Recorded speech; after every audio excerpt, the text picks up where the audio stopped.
Good morning. Thank you for staying tuned to Citizen TV on this very last day of May 2022. My name is Sam Gituko, and you're just in time for a conversation about the latest in the world of politics, but also the road to election at a time that the country now is 70 days to that general election, or if you like, 68 days to the end of the official campaign season. Of course, it began the day before yesterday, so there's still some time for various candidates to sell their manifestos and what they want to do for the electorate. To introduce this panel is Wilson Sossion, the nominated Member of Parliament. He comes from Bomet. Good morning. Good morning.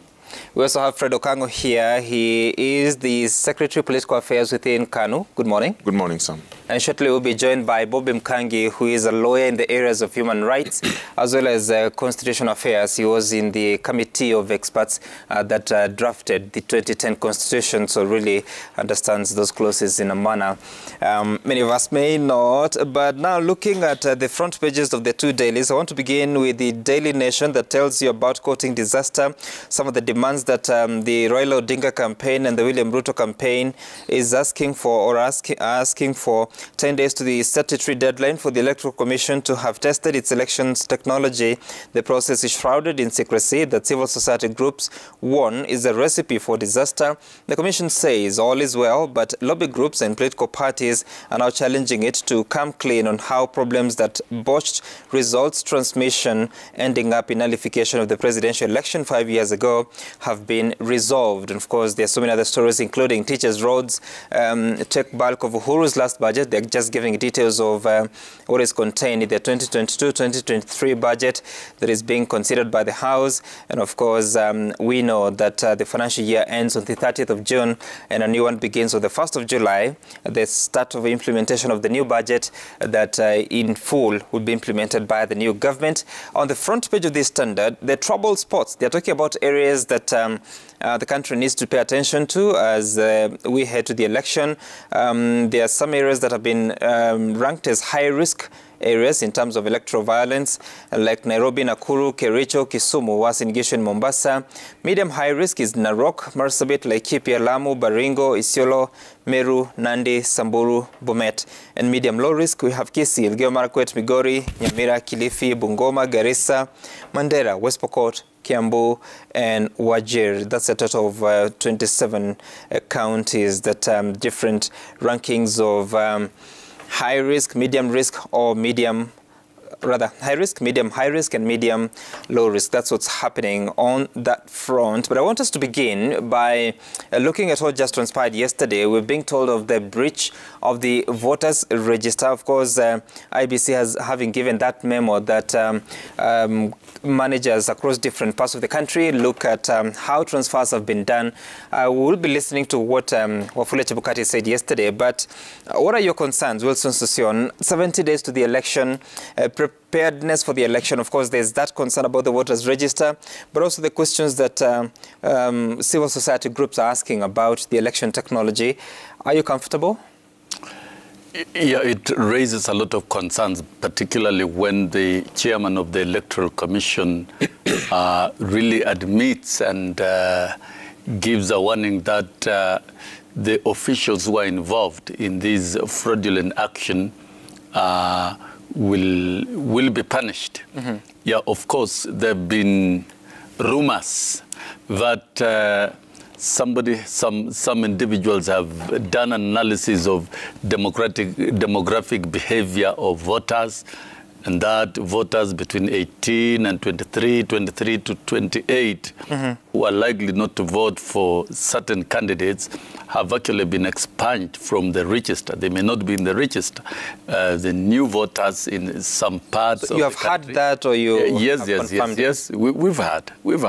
And that in certain areas where certain candidates are not doing very well, some voters have been transferred to other polling stations, so that since majority of the Kenyans have not really verified their presence in the voters register, they will find themselves missing in the register on the 9th of August. And this is, if this is proved to be true, right, then it's one of the biggest fraudulent actions to rig the elections. The register, the beginning of credible, free and fair elections is a register that is intact, and that allows every voter to vote in a polling station that they've registered in, and that their names shall be available in the register on the 9th of August. So I think one great remedial step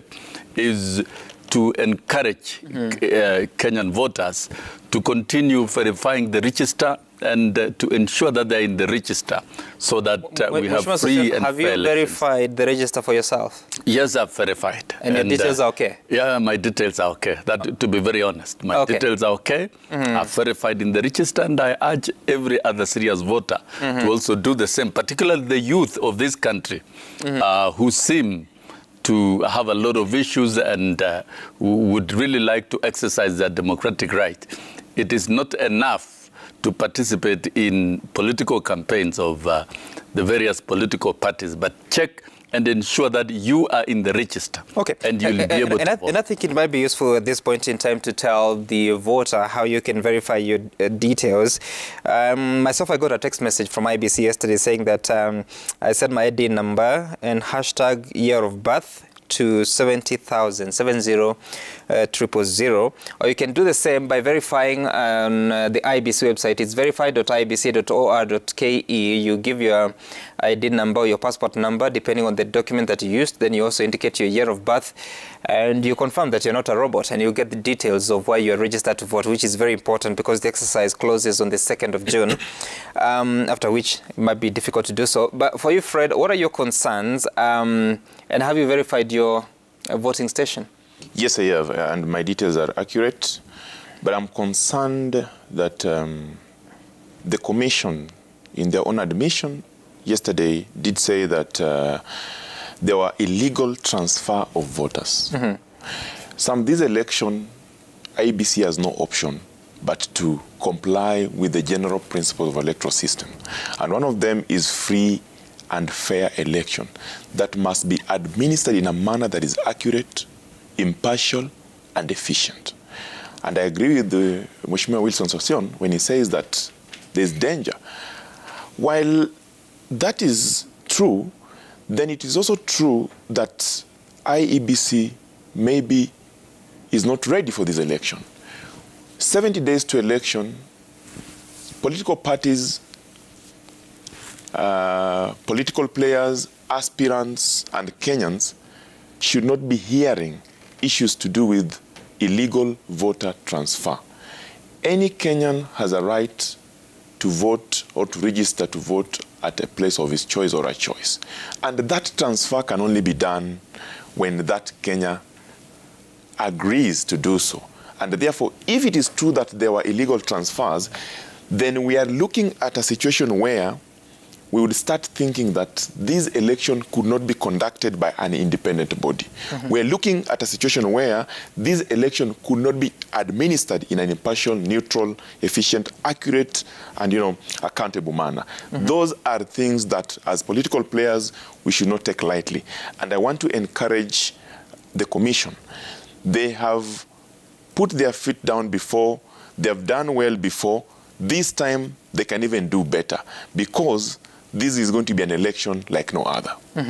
I want us to listen to what Chairman Wafula Chebukati said about this. Of course, it's only some internal memo that Citizen TV has seen that indicates some of the challenges that may have been witnessed, asking managers at the regional levels to look at the registers, and if there's an application, or rather there's a transfer that was not supported by the application documents, then it should be cancelled. Listen to what Wafula Chebukati said yesterday. Cases of transfers without one's knowledge shall be investigated, and in fact the Commission has called for all the transfer forms which are here with us. We shall find out if there are such cases. First of all, anybody transferred from a station without knowledge will be returned back to where they were. If there's an officer who was involved in such an illegal transfer, stern action will be taken against them. because we, as a commission, do not condone that exercise. It's a right of Kenyans under Article 38 to register to vote in a place of their choice. Right, and I just want to read that memo. It says that the Commission has conducted some preliminary analysis of the register of voters and noted that there could be some transfer of voters which were effected without the supporting statutory forms. This is to instruct you to urgently and immediately reverse all transfers that are not supported by any documentation, including application form and copy of ID or identification document. This should be done within the next 24 hours. A report on this exercise must also be compiled by all the returning officers immediately after the changes. So this is to the county election managers and senior election officers that was supposed to be effected by the 27th of May 2022. But apart from those concerns, because we still don't know how widespread it is, even though I think all of us here have confirmed our details and they are okay. But the election technology, I see the story that is on the Daily Nation talking about it's 10 days to the statutory deadline. Of course, a tender for technology was issued a couple of months ago. What is the challenge that you suspect could be the issue? Because you say that the Commission is not ready. The Commission has been saying everything is on schedule. They've been working. What has been the challenge, especially for you, the players, and the interaction you have with the IBC? Yeah, while we may not give the exact status as it is currently, but I think going by history, there's always been deliberate interference of the electoral process in this country. If we go back to 2007, you remember, and I can remember Kivuitu talking of some election officials not even being reached. And then Kivuitu said they are cooking results, and indeed it was cooked. The country went up in flames in 2013, and of course we know Kriegler commission that really saw and gave recommendations on how to effectively manage elections in this country. It gave a lot of recommendations, and one of the key recommendations is that we must completely digitalize our electoral system, and that results must be transmitted digitally and in real time to avoid any form of interference. And you remember in 2013, there was still failure in the ICT transmission system. That even in the morning, it was not possible for the ICT system, the digital register, to work, and we reverted to manual. And those indeed, the professional criminals, fraudsters, authorized by the interest to interfere with the process to defeat free and credible and fair elections. And this we saw again in 2017. 2017, we witnessed the death of even an electoral official who really was in charge of ICT, and that has gone quiet. And nobody talks about it in 2017. And we saw for the first time, I think the first African country for presidential elections to be nullified on a mere reason that the IEBC refused to comply with the directives of the Supreme Court to open the servers. And the servers were never opened. And that is why the elections were nullified. So still we run a risk of all those involved in elections and those having interest greatly interfering. And this is one great indicator what we are beginning to see, that some voters have been irregularly transferred. So Chebukati should not just talk about irregular transfer of voters. There are also removal of voters who seem to be thinking differently. And this is one way of trying to interfere and tinker with the independent thinking of voters. And this must be safeguarded. And I think this is what the political parties, because Kenyans deserve electoral justice. We want peaceful, free, credible, and fair elections.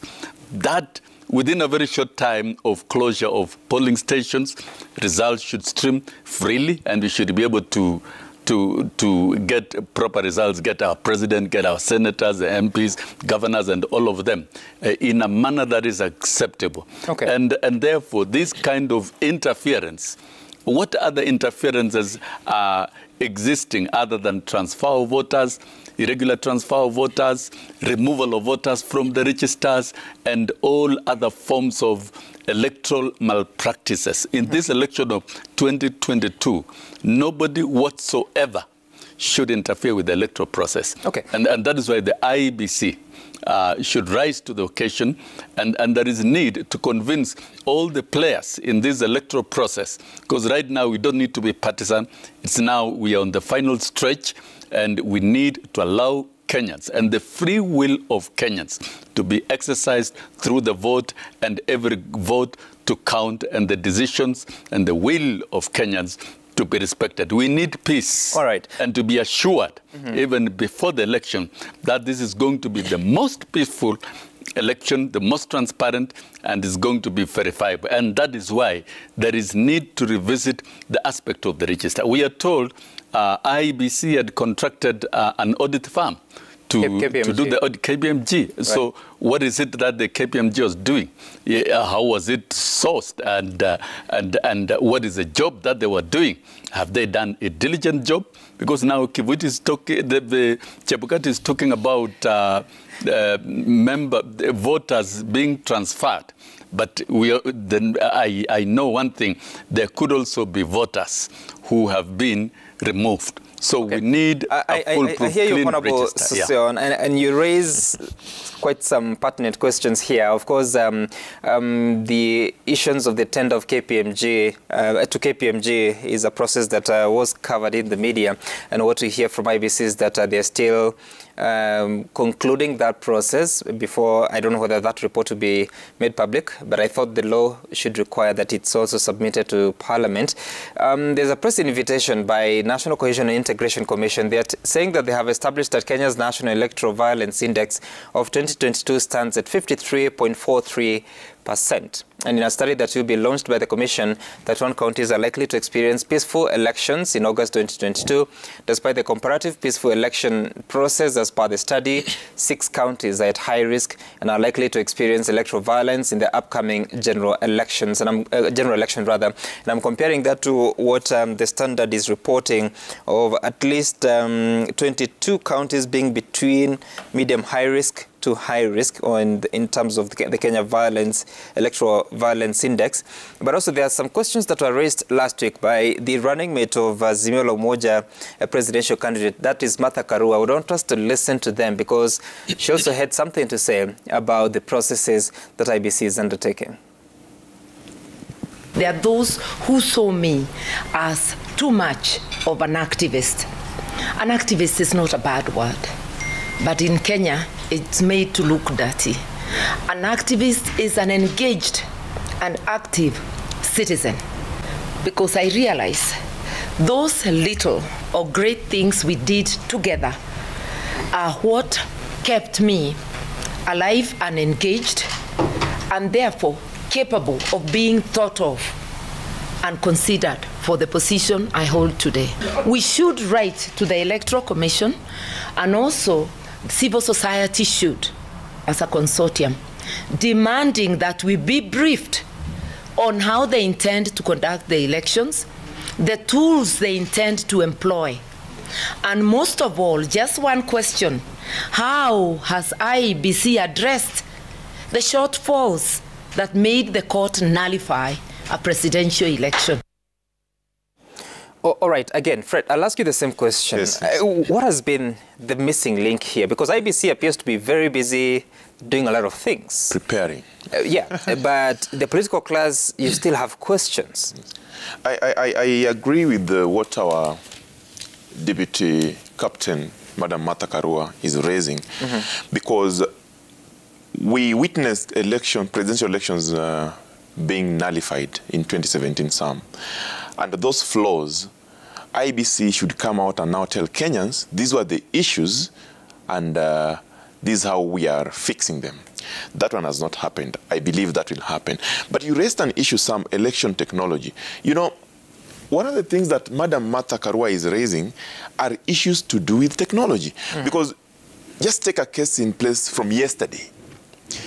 When the different candidates were going through the nomination exercise, there were issues to do with technology challenges, where some stations had to revert to manual, some had to be kept for hours. You know, those are the issues that Kenyans are now saying.